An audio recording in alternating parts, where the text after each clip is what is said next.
الحمد لله الذي ليس كمثله شيء وهو السميع البصير وأشهد أن لا إله إلا الله وحده لا شريك له وأشهد أن سيدنا ومولانا محمدا عبده ورسوله وصلى الله تعالى عليه وعلى آله وعلى أصحابه وبارك وسلم تسليما كثيرا كثيرا أما بعد فأعوذ بالله من الشيطان الرجيم بسم الله الرحمن الرحيم ولا تقولوا لمن يقتل في سبيل الله أموات بل أحياء ولكن لا تشعرون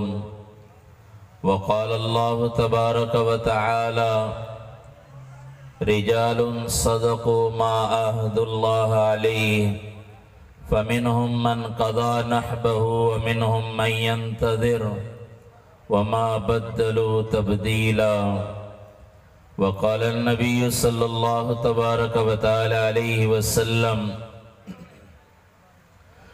والذي نفسي بيده لوددت أن أقتل في سبيل الله ثم أحيا ثم أقتل ثم أحيا ثم أقتل أو كما قال عليه الصلاة والسلام۔ میرے محترم بھائیو، دوستو اور عزیزو، اللہ جل جلالہ و منوالوں نے دو طرح کی زندگیاں بنائی ہیں۔ ایک زندگی موت ماں کے پیٹ سے شروع ہوتی ہے اور موت پر جا کر ختم ہو جاتی ہے، اور ایک زندگی موت کے بعد سے شروع ہوتی ہے جو کبھی ختم نہیں ہو سکتی۔ اللہ کا فرمان ہے من کان یرید حرث الآخرۃ نزد لہ فی حرثہ۔ دنیا کی زندگی ماں کے پیٹ سے شروع ہوتی ہے، موت تک یہ دنیا کی زندگی ہے۔ آخرت کی زندگی موت کے بعد سے شروع ہوتی ہے، کبھی ختم نہیں ہوتی۔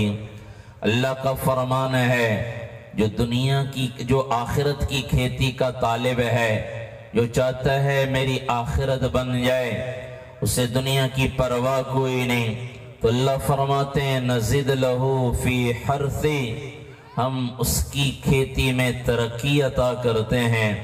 وَمَنْ كَانَ يُرِيدُ حَرْثَ الدُّنْيَا نُؤْتِي مِنْهَا، جو دنیا کی کھیتی کا طالب ہو، دنیا مل جائے، اللہ راضی ہے ناراض ہے، اللہ کا رسول راضی ہے یا ناراض، اس کی پرواہ کوئی نہیں، بس دنیا مل جائے۔ اللہ فرماتے ہیں نُؤْتِي مِنْهَا، ہم کچھ دنیا دے دیتے ہیں لیکن آخرت میں اس کا کوئی حصہ کوئی نہیں۔ تو بھائیو، اللہ اور اس کا رسول ذہن سازی کرتے ہیں میری اور آپ کی۔ یہ جتنے بھی صحابہ کی زندگی ہے، اللہ کے حبیب کی زندگی، اہل بیت کی زندگی، یہ مجھے اور آپ کو یہی سبق دیتی ہے، سب سے بڑا سبق۔ اے لوگو، آخرت کی زندگی کی تیاری کرو، آخرت کی فکر کرو۔ دنیا مٹ جانے والا مکان ہے، ختم ہو جانے والی زندگی ہے، یہاں کا آرام عارضی ہے، یہاں کی عزت عارضی ہے، یہاں کی دن دولت حکومت عارضی ہے، مرنے کے بعد کی زندگی ہمیشہ کی زندگی ہے۔ اللہ کے حبیب صلی اللہ تبارک و تعالی علیہ وسلم اور اللہ کے حبیب صلی اللہ علیہ وسلم کے صحابہ خندق کے موقع پر جنگ خندق کھود رہے، جنگ خندق کے موقع پر، اور صحابہ کہہ رہے ہیں نحن الذین بایعوا محمدا علی الجہاد ما بقینا ابدا، ہم وہ لوگ ہیں جنہوں نے اللہ کے نبی صلی اللہ علیہ وسلم کے ہاتھ پر بیعت کی ہے، جہاد کی بیعت، کہ جب تک ہم زندہ ہیں ہم اللہ کے دین کو زندہ کرتے رہیں گے۔ تو اللہ کے نبی نے جواب دیا اللہم لا عیش الا عیش الآخرہ، دین پر مر مٹنا اور آخرت کی زندگی کو بنا لینا، آخرت میں کامیابی کا مل جانا، اصل زندگی تو یہی ہے، آخرت کی زندگی۔ فاغفر الانصار والمہاجرہ، اے اللہ تو انصار کی بھی مغفرت فرما، مہاجرین کی بھی مغفرت فرما۔ تو بھائیو آخرت کی زندگی اصل زندگی ہے۔ حضرت حسین رضی اللہ تعالیٰ عنہ کی زندگی مجھے آپ کو سب سے بڑا یہی سبق دیتی ہے۔ اے لوگوں، دنیا کی زندگی عارضی ہے، یہاں کے دو چار کی زندگی کے پیچھے آخرت کی ہمیشہ کی زندگی کو کہیں برباد نہ کر دینا۔ اللہ کے نبی کا فرمان ہے، ارتحلت الدنیا مرتحلہ، یہ دنیا پیٹ پھیر کر بھاگی جا رہی ہے، وارتحلت الآخرت مقبلہ، آخرت تمہاری طرف بڑی چلی آ رہی ہے۔ وَلِكُلِّ وَاحِدَةٍ مِّنْهُمَا بَنُونَ، دونوں کے آباد کرنے والے ہیں، دونوں کے بیٹے ہیں، کچھ دنیا کے بیٹے ہیں، کچھ آخرت کے بیٹے ہیں۔ تو تم کیا کرنا؟ اللہ کے نبی نے فرمایا دنیا کے بیٹے نہ بننا، آخرت کے بیٹے بن جانا۔ فَإِنَّكُمُ الْيَوْمَ فِي دَارِ الْعَمَلِ وَلَا حِسَابِ، اس لیے کہ آج دنیا عمل کا میدان ہے، حساب کتاب کوئی نہیں۔ وَأَنْتُمْ غَدًا فِي دَارِ الْحِسَابِ وَلَا عَمَلِ، کل آخرت میں قیامت کے دن حساب کتاب ہے، جنت کوئی عمل کوئی نہیں۔ تو اللہ کے نبی نے فرمایا دنیا کے بیٹے نہ بننا، یہ عارضی زندگی ہے، مٹ جانے والا مکان ہے۔ تو سب سے بڑا سبق حضرت حسین رضی اللہ تعالیٰ عنہ کی زندگی اور یہ کربلا کا واقعہ، یہ مجھے آپ کو ایک سبق دیتا ہے۔ اے لوگوں، آخرت کی فکر کرنا، دنیا کی فکر چھوڑ دو، آخرت کی، کیسے اللہ کا حبیب راضی ہو جائے، اللہ راضی ہو جائے، اللہ کا حبیب راضی ہو جائے۔ میرے رب کی قسم، فقر و فاقہ کی زندگی گزار کر گئے اور دنیا میں تکلیف اور مشقتوں کی زندگی گزار کر گئے، اور قیامت کے دن اعلان ہو گیا جنت میں داخل کر دو۔ اللہ کی قسم، اس سے بڑا عزت والا کوئی نہیں، سب سے بڑی عزت یہی ہے۔ تو سارے آپ حضرات علماء سے یہ کربلا کا واقعہ سنتے رہتے ہیں، اور حضرت حسین کی زندگی اس محرم میں بھی سنی، پہلے بھی سنی، لیکن ہم دیکھیں تو صحیح ہماری زندگی بدلی کتنی ہے، کتنے ہماری زندگی حضرت حسین رضی اللہ تعالیٰ عنہ کے نقش قدم پر آئی ہے۔ اور اگر صرف سننا ہی رہا، سبحان اللہ کہہ کے آپ بھی اٹھ کے چلے گئے، ماشاءاللہ کہہ کر آپ نے بھی مجھے خوش کر دیا، میں بھی چلا گیا، اور عملی طور پر زندگی نہ اپنائی، تو پھر یہ موت پر جو زندگی ختم ہوگی دنیا کی، آخرت کی زندگی شروع ہوگی، تو پشیمانی ہوگی اور اس وقت افسوس ہوگا، لیکن اس افسوس کا کوئی فائدہ کوئی نہیں۔ لہذا آج سب سے پہلے میں اور آپ، ہم سب، کیونکہ ہم سب اللہ کے محتاج ہیں، اللہ کی بات کے، دین کے ہم محتاج ہیں۔ دین ہمارا محتاج کوئی نہیں، اللہ ہمارے محتاج کوئی نہیں، ہم ہی محتاج ہیں۔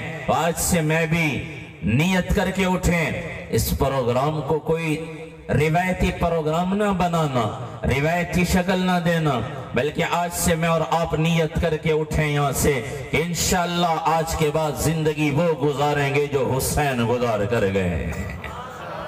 کیونکہ سب نیت کرتے ہیں انشاءاللہ، ان کی زندگی اللہ رسول کے حکموں میں گزری ہے۔ 9 محرم کو جو رات گزاری ہے، 10 محرم کی رات، 9 محرم کو شمر اور عمر ابن سعد جو حملے کے لیے آئے تھے، حضرت حسین رضی اللہ تعالیٰ عنہ نے ایک رات کی مہلت مانگی تھی، پھر رات کو ساتھیوں کو کہنے لگے لگتا ہے آج کی رات ہماری آخری رات ہے، لہذا آج کی رات سب مصلی پر گزارنا، مصلی پر اللہ کو راضی کر لو۔ حالانکہ یہ تو وہ لوگ تھے جن سے اللہ راضی ہو چکے تھے، حضرت حسین رضی اللہ عنہ سے تو پہلے ہی راضی تھے، اللہ بھی راضی، اللہ کا حبیب بھی راضی، اور صحابہ ان سے راضی، یہ عظیم جماعت انبیاء کی، نبیوں کے سردار، وہ بھی راضی، اللہ بھی راضی، صحابہ بھی راضی، خلفائے اربعہ ان سے راضی۔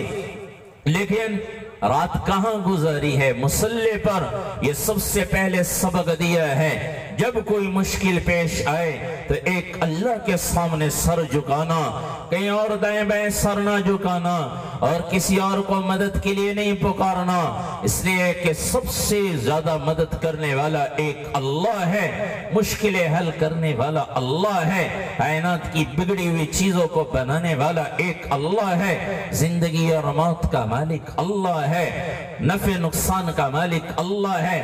تو یہ حضرت حسین رضی اللہ تعالیٰ عنہ مجھے اور آپ کو ایک سبق دے کر گئے ہیں، جب مشکل پڑے تو رب کے سامنے جھک جانا، رب کے سامنے۔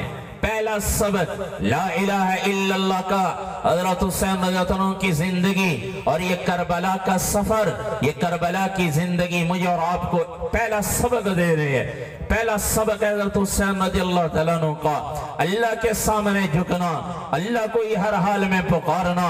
اللہ کے حبیب صلی اللہ علیہ وسلم نے پکارا ہے تو رب کو پکارا، ہر مشکل میں، چاہے وہ کرونا بیماری آئے، چاہے وہ زلزلہ آئے، سیلاب آئے، ہماری توجیہات بدل گئی، ہمارے رخ بدل گئے، ہماری نظر انسانوں کی طرف چلی گئی۔ یہ سب تو بنے ہوئے ہیں، یہ سب تو مخلوق ہیں، بنانے والا تو اللہ ہے۔ وہ اللہ جب نہیں چاہے گا تو حالات دور نہیں ہو سکتے، ختم نہیں ہو سکتے، اور اللہ چاہے گا تو اللہ حالات کو بدلنے کی قدرت رکھتا ہے۔ تو پہلا سبق ہے، پہلا سبق حضرت لقمان اپنے بیٹے کو یہی وصیت فرما رہے ہیں، لا تشرک باللہ، اے بیٹے اللہ کے ساتھ کسی کو شریک نہ ٹھہرانا، اللہ کے ساتھ کسی کو شریک نہ ٹھہرانا۔ حضرت علی رضی اللہ تعالیٰ عنہ آپ نکلے ہیں فجر کی نماز کے لیے، 2 تلواریں آئی ہیں، آپ پر حملہ ہوا ہے، اور حضرت علی رضی اللہ تعالیٰ عنہ اپنے بیٹوں کو بلا کر وصیت فرما رہے ہیں۔ اپنے بیٹے حسن کو وصیت فرمائی، بیٹا اگر میں زندہ رہا تو میں خود اپنا بدلہ لوں گا، اور اگر میں اسی میں شہید ہو گیا تو پھر تم بدلہ لینا، لیکن دیکھنا قاتل کو زیادہ تکلیف نہ دینا، جیسے اس نے مجھ پر وار کیا ہے ایسی ایک وار کر کے اس کی گردن اڑا دینا، زیادہ تکلیف نہ دینا۔ پھر اور وصیتیں فرمائی، اس میں ایک وصیت یہ تھی، اپنے بیٹوں کو حضرت حسن کو حسین کو ایک وصیت فرما رہے ہیں۔ پہلی وصیت، اے بیٹا اللہ کے سوا کسی سے امید نہ رکھنا، اللہ کے سوا کسی سے امید نہ رکھنا۔ ارے محترم حاجی عبدالوہاب صاحب رحمہ اللہ جب وہ بنگلہ دیش میں بیمار ہوئے اور انہیں لایا گیا لاہور اسپتال میں جہاز کے ذریعے سے، پھر کچھ دن یہاں بھی بے ہوشی کی حالت طاری تھی، پھر جیسے ہی افاقہ ہوا، ہوش آیا، تو سب سے پہلے جو الفاظ ادا فرمائے زبان سے یہی فرمانے لگے، جاؤ لوگوں کو کہو اللہ کے سوا کسی سے امید نہ رکھنا، اللہ کے سوا کسی سے امید نہ رکھنا۔ اللہم لا ملجا من ملجن الا الاللہ، اے اللہ تیرے سوا کوئی نہیں ہے ٹھکانہ دینے والا، پناہ دینے والا، اللہ کے سوا کسی سے امید نہ رکھو۔ آج ہماری سب سے بڑی کمی کمزوری یہی ہے، اللہ کی مدد نہیں اتر رہی۔ کیوں؟ ہم نے لوگوں سے امیدیں باندھ لی، ہم نے اپنے جیسے انسانوں سے امیدیں باندھ لی۔ خلیفہ مامون الرشید سے ایک آدمی کو کام پڑ گیا، ایک آدمی کو کام پڑ گیا، تو خلیفہ تک پہنچنے کی بڑی کوشش کی، نہیں پہنچ سکا، تو درمیان میں جو واسطے ہوتے ہیں ان سے کہنے لگا، خلیفہ کا خادم تھا، ان سے کہنے لگا میں نے خلیفہ سے کوئی بات کرنی ہے تو مجھے خلیفہ تک پہنچاؤ دو۔ وہ کہنے لگے میں تو 200 درہم لوں گا، 200 درہم اس وقت کی بڑی رقم تھی۔ تو کہنے لگے اچھا میں تیار ہوں، 200 درہم لے لینا۔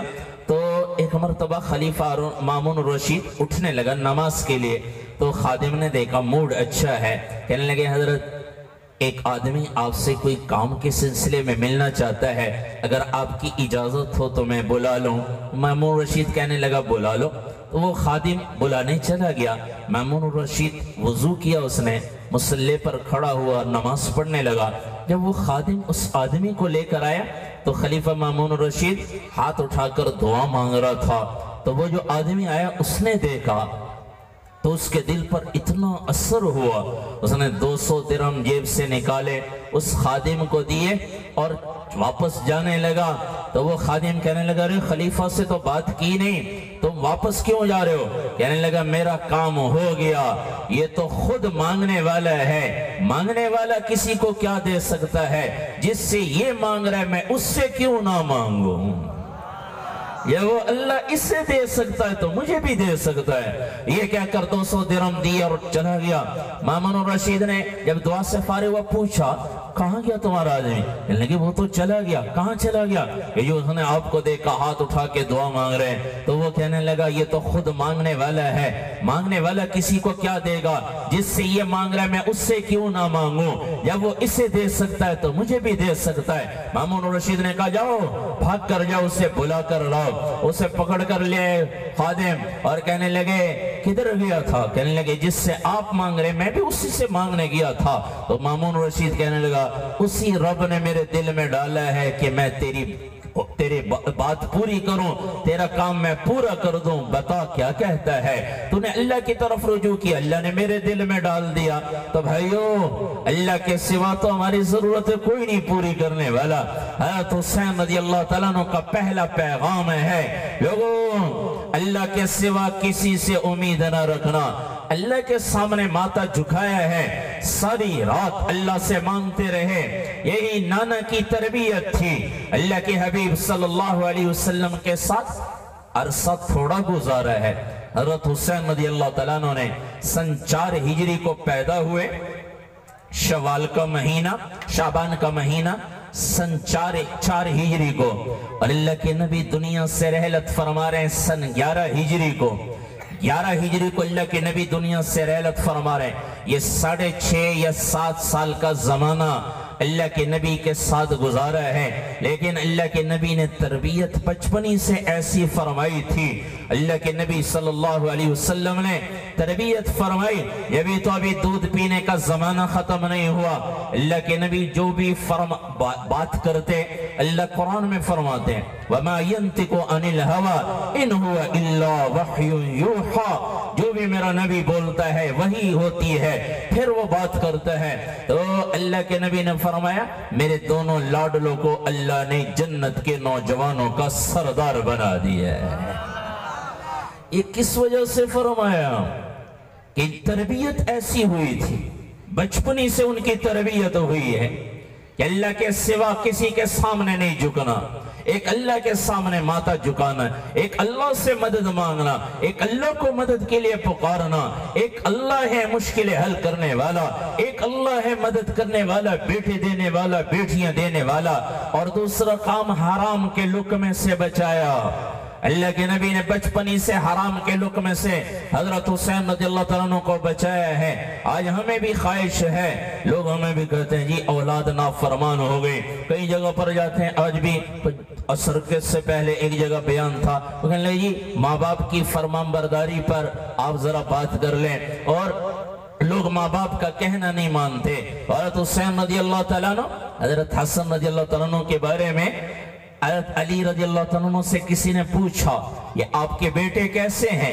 کہنے لگے بڑے فرمان بردار ہیں، بڑے فرمان بردار ہیں، میں دن کو چلتا ہوں تو میرے پیچھے پیچھے چلتے ہیں کہ آگے مجھے نظر آتا ہے، میں رات کو چلتا ہوں تو میرے آگے آگے چلتے ہیں کہ اندھیرا ہے، کوئی چیز نقصان نہ پہنچا دے، جس کمرے میں بیٹھتا ہوں اس کی چھت پہ نہیں چڑھتے کہ نیچے والد بیٹھے ہوئے کہیں بے ادبی نہ ہو جائے۔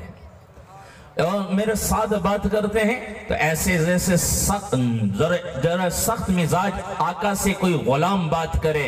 یہ تربیت کہاں سے ہوئی؟ یہ ماں باپ کے فرمان بردار کہاں سے بنے؟ جب ان کے پیٹ میں حرام کا لقمہ نہیں گیا، حلال کا لقمہ۔ اللہ کے نبی تشریف فرمائے ہیں، حضرت حسین رضی اللہ تعالیٰ عنہ بھاگتے ہوئے آئے، صدقے کی کجوریں رکھی ہوئی تھی اللہ کے نبی کے پاس۔ حضرت حسین رضی اللہ تعالیٰ عنہ نے ایک کجور اٹھائی، منہ میں ڈالی، اور اللہ کے نبی کی نظر پڑی، ایک دم اللہ کے نبی اٹھے، آپ نے حضرت حسین رضی اللہ عنہ کے منہ سے کجور نکالی اور وہ کجور کے ڈھیر پر پھینک دی، اور اللہ کے نبی نے فرمایا بیٹا ہم سید ہیں، قریشی ہیں، ہمارے لیے صدقے کا مال جائز نہیں ہے۔